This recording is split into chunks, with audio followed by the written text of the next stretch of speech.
Every team, every topic, everywhere. This is Believe.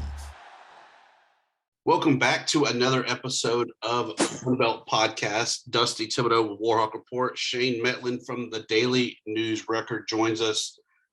I had last week off. Jeremy gets this week off. Shane, I don't know when you're going to take your bye. I don't know. Probably have to figure out time, but I'm here today.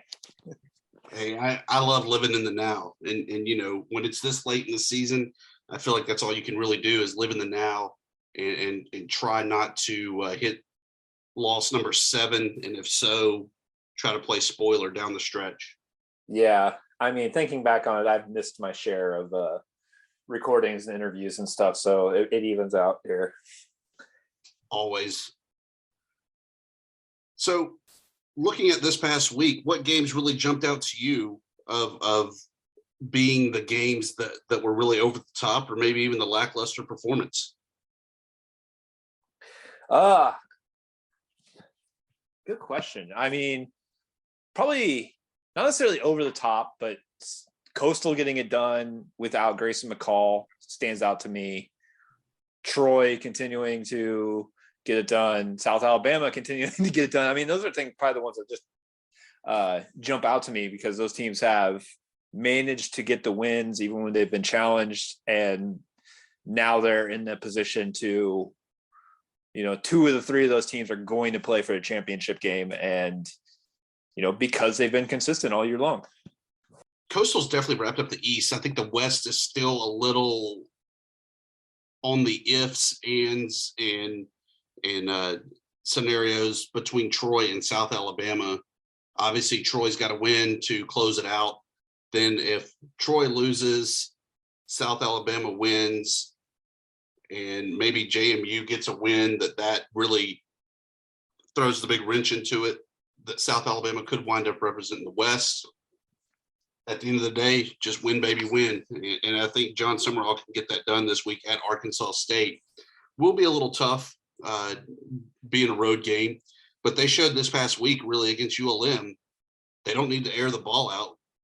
Gunnar Watson only 78 yards passing, but Kamani Vidal gets Sunbelt Conference Player of the Week with 242 yards rushing and 2 touchdowns. Yeah, and the defense has just been so good, so consistent all year that they can survive those games where one part of their offense just isn't there. And, I think they have some good offensive players, like you talked about, running back winning the offensive player of the week. And, they've gotten good quarterback performances at times from 2 different quarterbacks. But like I said, just the defense has been so good that they get through those games where a lot of teams wouldn't. I think the biggest upset of the week, though, was going to be that Marshall game where they went to Statesboro and picked up the 23-10 win. Rashid Ali, the running back that I know we were also excited to see this upcoming season, while he was back, he was not the Ali that we were expecting to see this season. Just 16 carries, 79 yards. He did lead the Thundering Herd in rushing yards, with Khalil Laborn being just behind him at around the 70-yard mark. What do you take away from that? I mean, yes, the Herd somehow salvaged the season to become bowl eligible, but what do you think going into this final week of the Thundering Herd? Yeah, I mean, a little surprised, that not so much surprised that Ali came back, but then surprised that he's, their leading rusher coming back, just because, Khalil Laborn has been so good all year, really has been their offense most of the year. And, to not kind of just stick with him was a little bit of a surprise to me. But then it also probably nice for him in some degrees that he doesn't have to take the entire brunt of, defenses trying to stop Marshall when he's been the vast majority of their offense all season. So maybe it was, a good situation for him to be able to kind of share the load a little bit. But, that's probably the most surprising thing to me, was that not only did Ollie come back, but then is their leading rusher right away. I know you're saying you're surprised that it wasn't it wasn't, the Ollie maybe we expected in the preseason, but I think that would have been a lot to ask for somebody who's been out for that many weeks in a row. Yeah, without a doubt. I mean, he's coming back with 2 weeks basically left in the season this past week, and then the finale coming up. So I don't know what I was truly expecting, but I just feel like that those numbers and that performance were just not on par with what we expected coming in. Having missed so many games, though, surely he's going to get this season back as a redshirt, be a sophomore again next year to really come back and solidify that backfield that the Thundering Herd have. A big upset that I saw, at least over the weekend, I thought the Bobcats were left for dead there once they had lost their games that put them at the 7-loss mark, but able to go and get the win at home against Arkansas State 16-13. Do you think that the Bobcats are just playing spoiler at this point, or do you think that they finally kind of hit their groove and now this is the Bobcat team that we would have seen at the preseason? I think some of it was probably running into an Arkansas State team that's also in a bad way and doesn't have a ton to play for, and it's kind of just, it seems like Arkansas State's kind of been at that point for a few weeks now where they've been out of bowl contention. Their quarterback's talking about how it's his job to get guys ready for next year. I mean, that's a tough situation to be in. Whereas, Texas State seemed to kind of respond a little bit to all the talk about losing their coach, the guy that recruited a lot of those players, things like that. And then, as much as Jeremy kind of likes to joke about it when he's here too, that was a big game for a lot of people associated with Texas State because of their ties to Arkansas State, including Lane Hatcher and other players and administrators and everything else. So I feel like maybe not totally surprised that Texas State was able to respond the way they did against a team that's just not very good right now in Arkansas State. We had talked about that. It looks like Jake Spavital might not be back for the Bobcats. He has 1 year left on his contract. Does that really matter, though, do you think, knowing that he's kind of broken the mold and is not recruiting high school kids? He's recruiting kind of the mercenaries of the JUCOs and the transfer portals. Does it really matter if you have just 1 year left as a head coach and that's kind of your recruiting philosophy? Maybe less. I mean, that always has been the case where, yeah, you wanted to have your coach signed for 4 years, whether or not you really planned on keeping him or not, just so he could say to the recruits, I'm going to be here as long as you are, all that. Maybe that does change a little bit in this new landscape where you can kind of overhaul your roster and have guys coming in for grad transfers that are only planning on being there for a year or two to begin with. Maybe it does. Maybe it changes the outlook on whether or not you keep a guy if he shows a little bit more promise at the end of the season and can kind of overhaul his roster from year to year, where that wasn't really an option before. South Alabama got the win over Southern Miss. Southern Miss in a must-win situation this upcoming week at ULM to close out the season. To me, the game that was the most surprising, though, App State actually looked like App State again this week as they got the 27-14 win over ODU. Did you get a chance to check in on that game and kind of what was your takeaway? I didn't get a chance to really check in on that much. Was kind of following it before. I thought I was a little bit amused by, ODU fans, talking about, we scored 2 touchdowns in 1 quarter, and that kind of being like, the positive thing to take out of it. Another situation where App State kind of looks really good for a while and then doesn't then as much in the second half, and almost kind of a microcosm of their season where, you don't know exactly whether this team is good or not, just based on week to week or half to half in this case. Yeah, I mean, for all ODU, the 2 touchdowns there, Hayden Wolf touchdown passes, 308 yards for him. But Chase Bryce, 291, 2 touchdowns. It was what we had expected to see out of App State all season long. And maybe they're backed into the corner, they have to win. And maybe that's what's really propelling them and forcing them into this situation to really play up for these last few games. Yeah, and it's it's a situation, we'll talk about this later, I'm sure, but they get Georgia Southern this week, and the winner is bowl eligible and the loser's not. And that's not a common situation for App State or anybody who's been associated with that program recently. They know they're going to a bowl game by October, and it's a little bit different situation for them. And they do seem to respond to that a little bit. Even if they still haven't been that consistent, it does seem to be something that they're definitely playing for. Shifting gears from week 11, there's also balls bouncing on the hardwood there. On the men's side, Louisiana Lafayette, one of the handful of undefeated teams in the D1 ranks, currently sitting at 4-1. Big win over Harvard and Elon, both teams that have been in the dance before.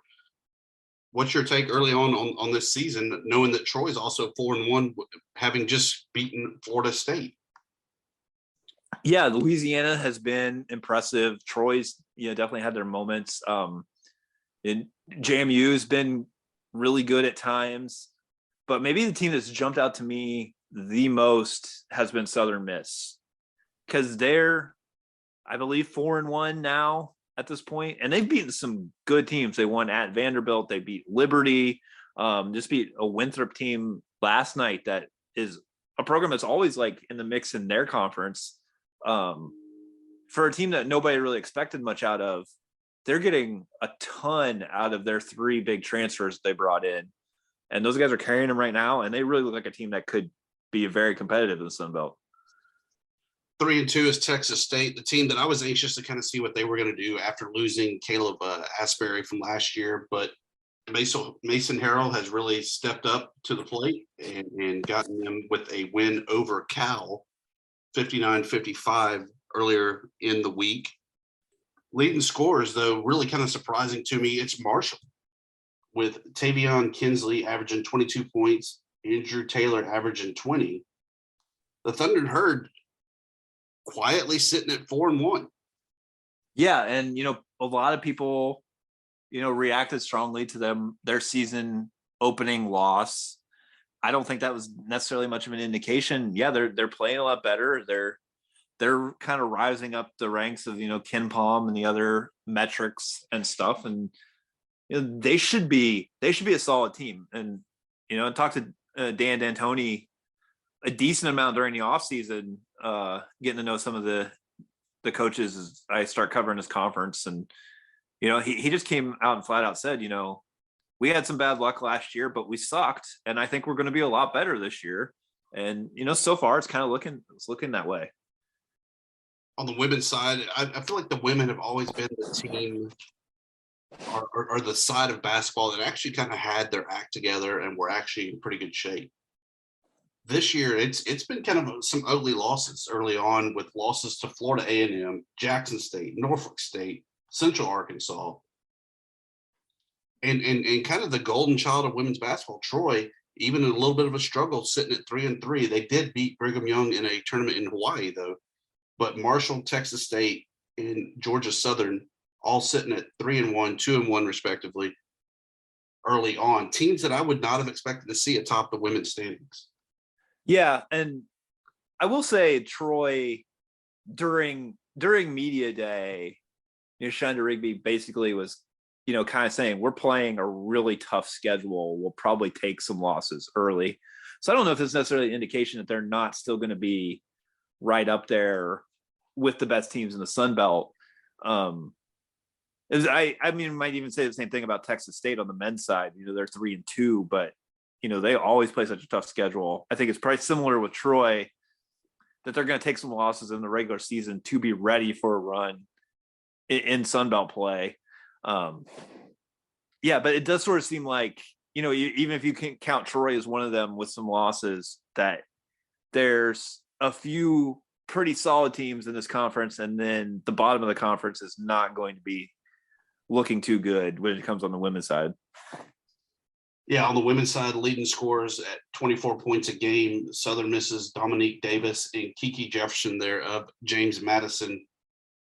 I'm anxious to see some of these girls hit the hardwood. I have not been able to watch any of it early on the ESPN Plus platforms. but definitely looking forward to it as we get closer and closer to Sun Belt Conference action starting in just about a month. Yeah, it should be fun. Like both sides, men's and women's. Like I think it's probably a basketball season that people are looking forward to a little more than in recent years, with some new teams to follow, and probably just getting a little bit of a boost having 14 teams in the conference.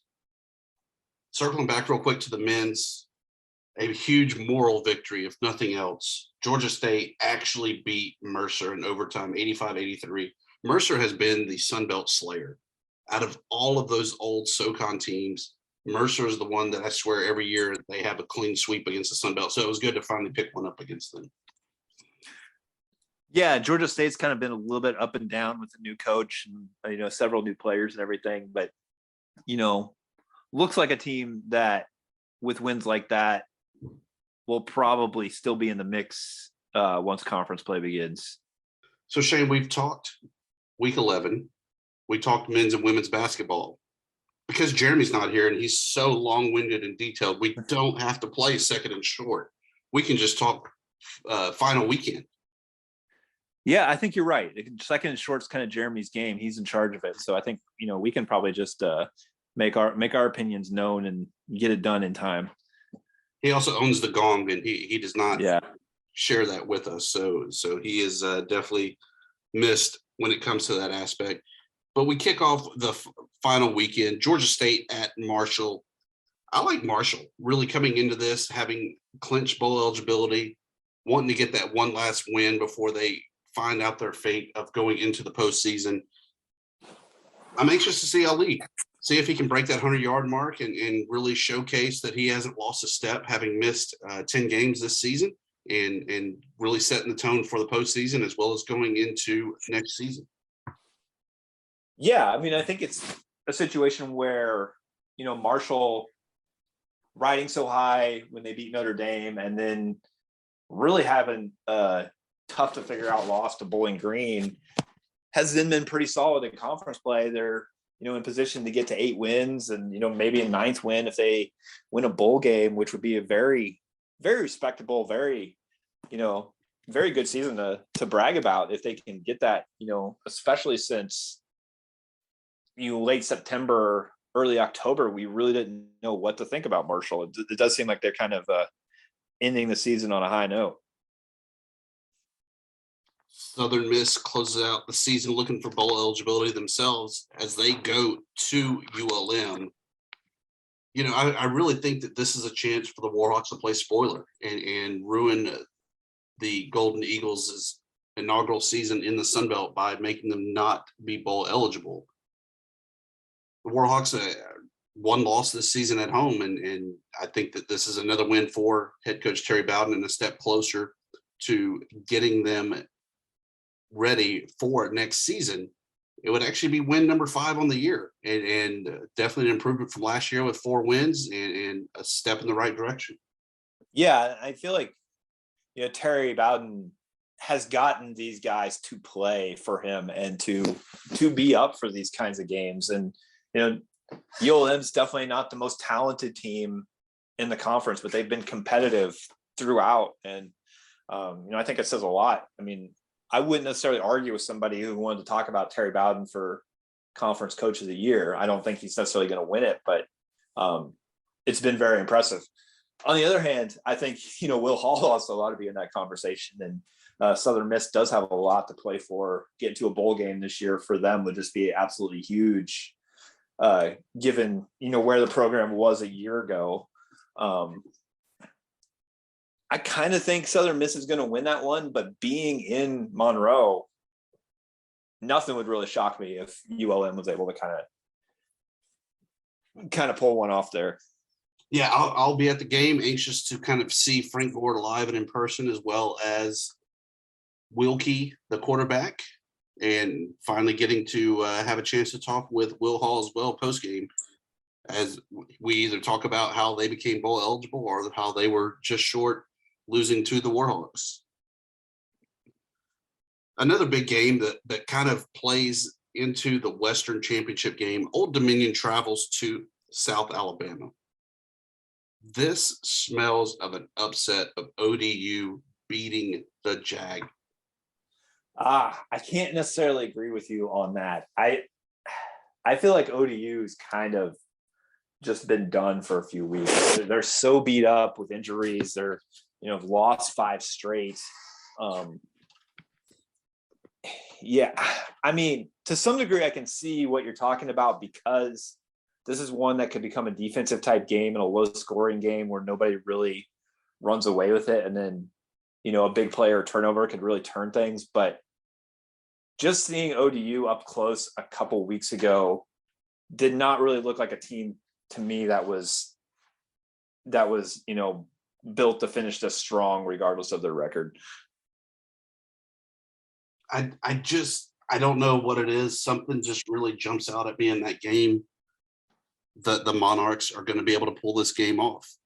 I definitely would love to be wrong because I think that the win is needed for Kane Womack and the Jaguars to remain in West contention and also to make themselves a little bit more appealing for a game so that they're not, quote unquote, stuck at home at the Lending Tree Bowl and actually going off to a bowl game. So from that standpoint, I definitely want South Alabama to get the win, but something in my gut, and I have a huge gut, tells me Monarchs. Yeah, I mean, like I said, I think the thing that could make that happen is I could see this being the type of 17-10 game where a pick 6 or a scoop and score or something ends up being the difference, just because both of these teams have been so good defensively. But it's been really hard for ODU to get anything going on offense lately. The semifinal of the Sun Belt Eastern Conference, whether or not JMU can claim themselves as Eastern champions. They can't say Eastern Division, only Eastern champions, as they host Coastal Carolina, who will likely still be without Grayson McCall. The Chants had last week off due to the unfortunate circumstances going on there at Virginia. Do you think that bye week kind of plays into it? Or do you think that Jamie Chadwell has his team focused and ready to go? Because I know that the Dukes at home will be a tough task for the Chants. Yeah, I mean, I do. I was surprised that JMU's almost a 2-touchdown favorite in this game, but not necessarily surprised that JMU is a favorite because they are tough at home. There's a lot of question marks with Coastal and Grayson McCall and, not playing last week when you expected to play last week. It's the one thing when you got your bye week coming up. It's a little different when just, you find out, no, this game's canceled and stay home and try to keep yourself occupied. It's a little bit different situation, but yeah, I mean, I kind of leaning towards JMU a little bit in this one because I feel like they're pretty motivated to finish this year. I mean, this kind of is their bowl game to some degree since they're not playing in the postseason. It's the first time a ranked team has ever come to their place. Yeah, without Grayson McCall, I kind of like JMU in this one, and it's just extra fun with the debate about if JMU wins, what do you call them? The league says they're not division champions, and let's say we finish first and all this stuff. I mean, that adds a little fun element to it. It's just kind of fun to hear them talk this week. Hey, you have the ends with the administration there at JMU. They will not be the Sun Belt champs. They'll be the Fun Belt champs. Make sure that we have our logo on the banner at the stadium. There you go. I think that's the perfect solution. I like the Dukes in it. I really think that this is Todd Centeio's feather in his cap to make a play for Sun Belt Conference Player of the Year. And I think that when he can beat the Chants, that definitely seals the deal for him. I like the Dukes. Yeah, and it would be like the ultimate Sun Belt thing to eat itself alive and, basically make there no chance of getting that Cotton Bowl bid by, just being too balanced to have one outstanding great team. Is that a good or a bad thing to have? It's not great because, you get so much money, you get so much recognition when you do have a Cincinnati or a UCF like the AAC's had that's just dominated the league. But it's more fun throughout the year to watch these games and not know who's going to win week to week, and see teams beat up on each other and just be competitive. I think the Sun Belt's eventually going to break through, but they haven't yet. And that just kind of seems to be the trend that, these teams are so evenly matched. Somebody's going to kind of play spoiler. Jeremy will get a little football there on Saturday as Troy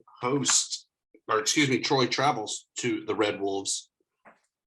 I think without a doubt, this is Troy's game. I think the only team that can beat Troy right now is Troy.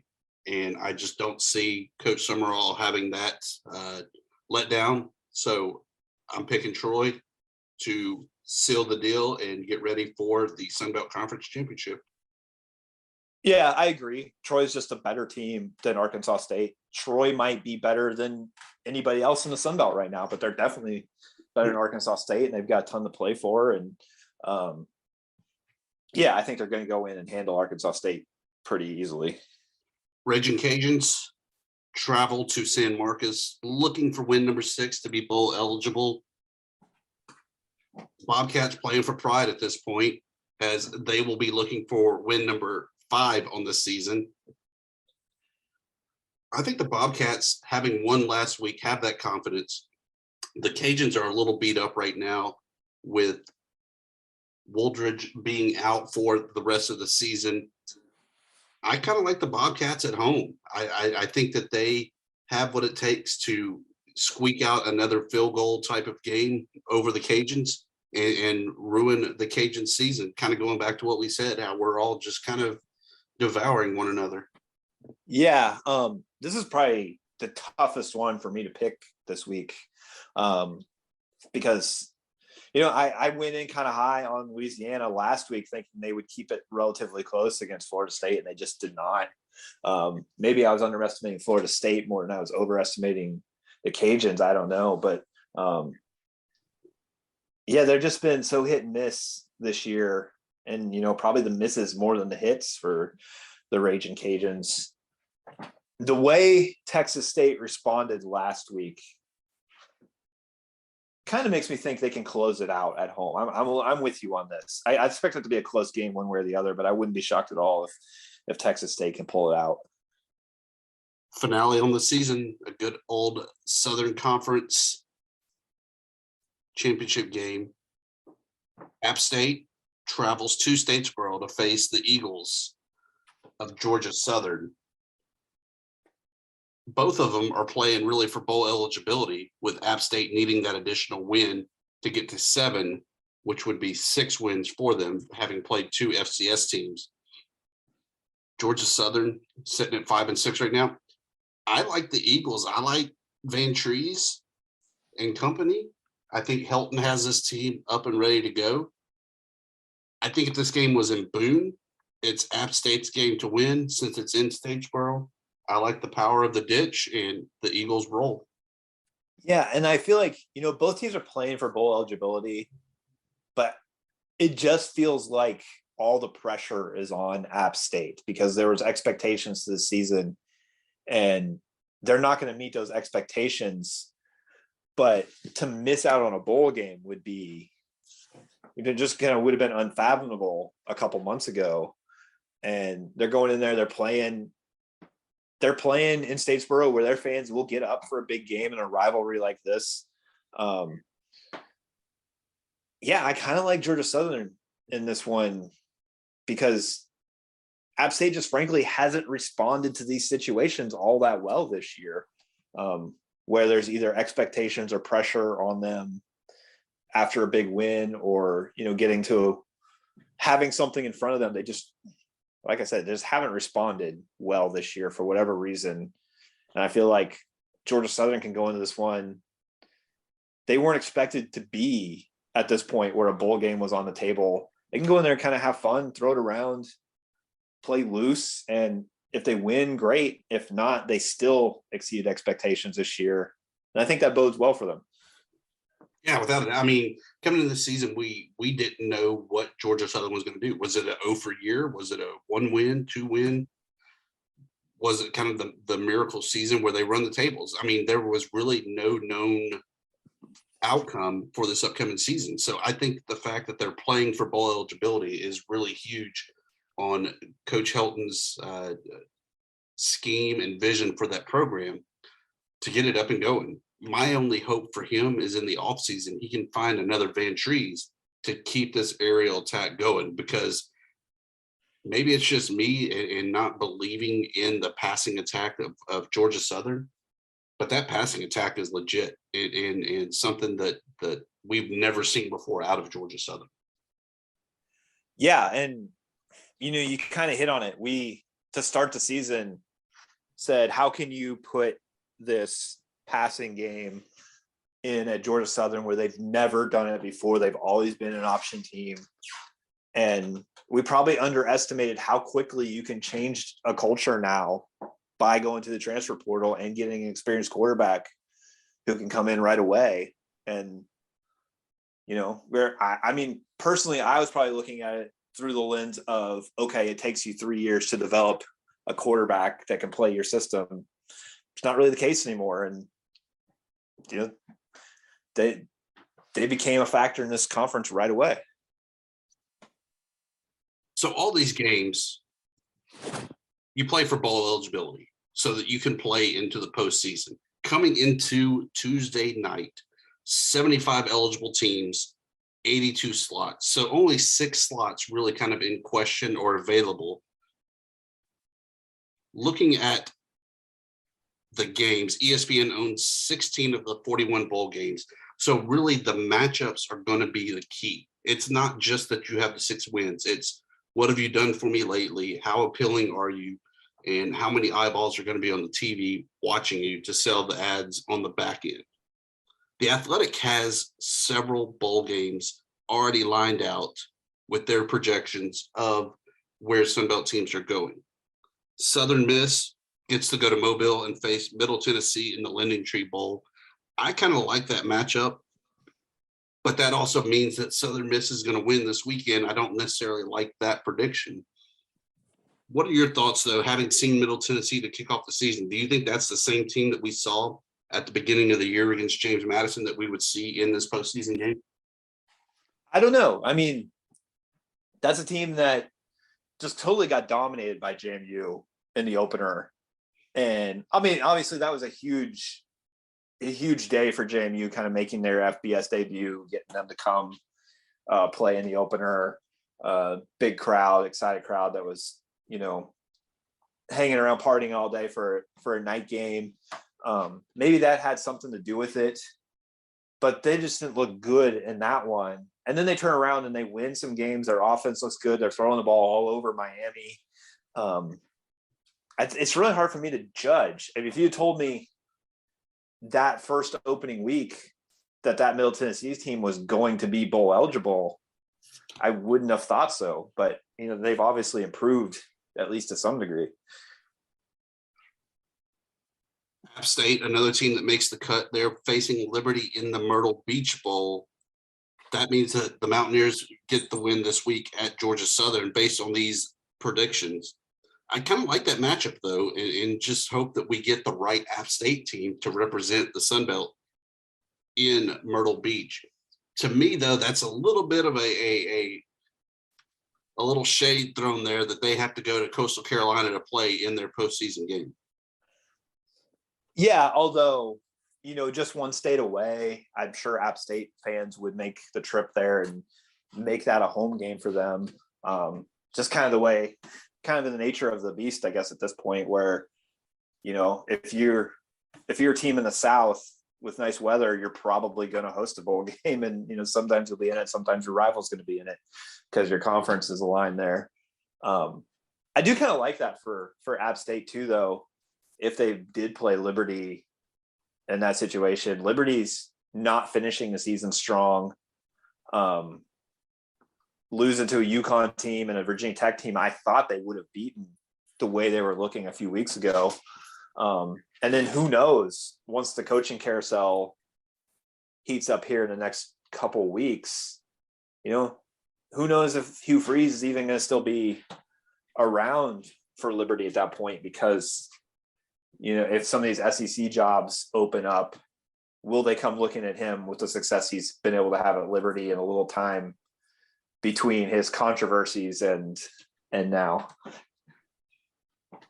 The next two bowl games, New Orleans Bowl with Troy and UTSA, Louisiana Lafayette going to Shreveport, Louisiana to face SMU in the Independence Bowl. I love those matchups and hope they really come to fruition. That New Orleans Bowl, Troy's won it before with Larry Blakeney and Omar Hagabook before. Always a fun time when you go to New Orleans also. What are your thoughts on those matchups? Yeah, I mean, I like it. Like you said, Troy fans would probably flood to New Orleans. They would, get there. And I just, frankly, kind of just like this Troy team as somebody who, at this point, I kind of almost just expect them to win week in, week out. So, yeah, I like the matchup for them. The last two games, South Alabama would take on Ohio in the Camellia Bowl in Montgomery, Alabama. Perhaps the best bowl with no real Sun Belt Conference tie-ins, but again, with ESPN owning it, it's a great matchup. Coastal Carolina, Central Florida, going to Birmingham for the Birmingham Bowl. Yeah, both of those I think would be interesting games. Have to kind of imagine that for Coastal, going to Birmingham could feel a little disappointing when they never did crack the college football playoff rankings. As even though they were the best record team for a long time when it came to the group of five, they never really got that consideration. Would there be kind of a letdown if you're just going to like a mediocre destination like Birmingham, as opposed to at one point probably thinking the Cotton Bowl was a possibility and just never really getting the consideration? Yeah, but I mean, I think that Birmingham Bowl is a pretty good bowl. It's typically an SEC tie-in, so you kind of have that step up, at least in your mind, that you're not playing in just a Sun Belt Bowl. You're playing in a bowl that truly wants you for your accomplishments this season. That's a good point. And, they will. And, I guess the thing about the bowl games too, is you never know quite how the teams are going to respond when they've got a few weeks in between, and, they've either finished strong or not. Some teams respond really well to that. Some teams don't. And you kind of never really know which way it's going to go. I just wish I had those problems of knowing that a bowl game wanted or not wanted me. I won't know that feeling this year. Maybe next year. Yeah, you're getting closer and closer. Hey, next year would be 6 wins, because that would be 4, 5, and 6. Yeah. With that, Shane, plugs, promos, parting shots on this brief pre-Thanksgiving episode. Yeah, just plug again, dnronline.com/Sunbelt Extra if you want to read all kinds of Sunbelt stuff. It's JMU heavy since that's our team we cover, but you find stuff about every team on there. And also, I guess, pardon shot, just say congratulations to the JMU women's volleyball team getting the first conference championship for JMU since they've joined the Sun Belt, getting back into the NCAA tournament, a program that's been really good. And Lauren Steinbrecher, their coach, is one of the nicest people in the world. So always feel good for her when they have success. Awesome. Well, I am down in South Texas for work. My plug, if you're ever down in Edinburgh, Texas, the 492 barbecue joint. Shane, they take skirt steak and smoke it and then grill it to make fajitas. They have the thickest, best mac and cheese I've ever had in my life. And then they have bread pudding that is just way over the top. That sounds pretty amazing. Yeah, I'm going to go eat some Tums after having that for lunch earlier today. And other than that, looking forward to December and seeing exactly what's going to happen this final week as we get ready for the Sun Belt Conference Football Championship next weekend. probably going to be in Myrtle Beach for that game, as it looks like it will highly likely be Coastal Carolina hosting the Troy Trojans.